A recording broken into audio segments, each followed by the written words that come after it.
Safari politik para bakal calon presiden dilanjutkan jelang 3 pekan lagi pendaftaran Pilpres 2024.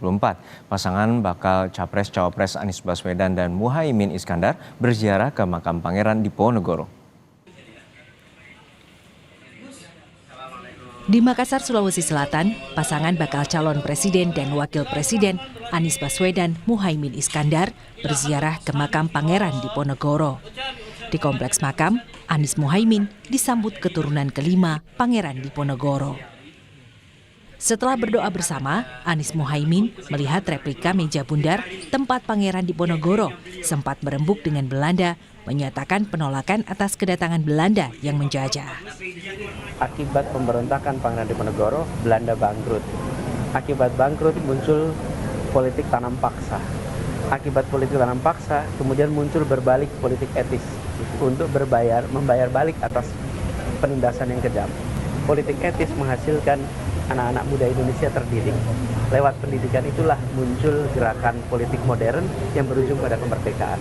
Jadi hilirnya kemerdekaan, hulunya adalah Perang Jawa, Perang Diponegoro yang kita rasakan semua dampaknya sampai dengan sekarang. Jadi kami merasa bersyukur bisa pada kesempatan ke Makassar ini ziarah.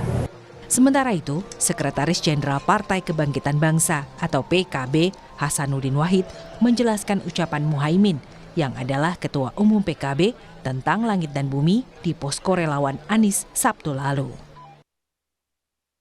Ini ternyata amin, Anies Muhaimin, langitnya baik, buminya baik.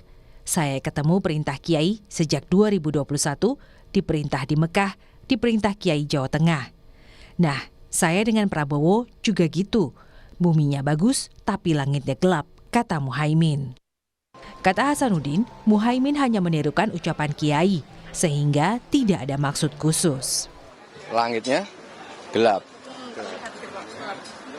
Menurut para kiai-kiai yang melakukan istikharah begitu. Jadi bukan bahasanya Caimin hanya menyampaikan apa yang diisyarahkan oleh para kiai-kiai dan para sepuh.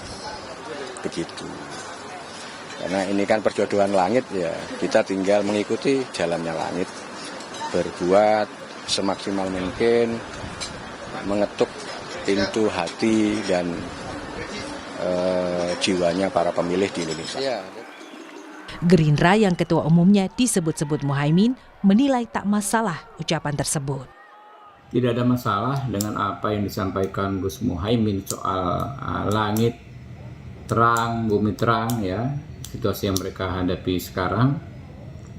Karena memang mereka sudah mendapatkan posisi sebagai bacawa pres. Kami juga ikut mendoakan semoga seterusnya langit terang, bumi terang bersama Gus Muhaimin.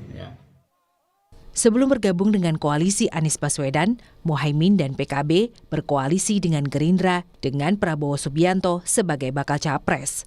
Namun setelah setahun dengan Prabowo, Muhaimin bergabung dengan Anies dan koalisinya. Sementara Demokrat yang sebelumnya koalisi Anies bergabung dengan koalisi Prabowo.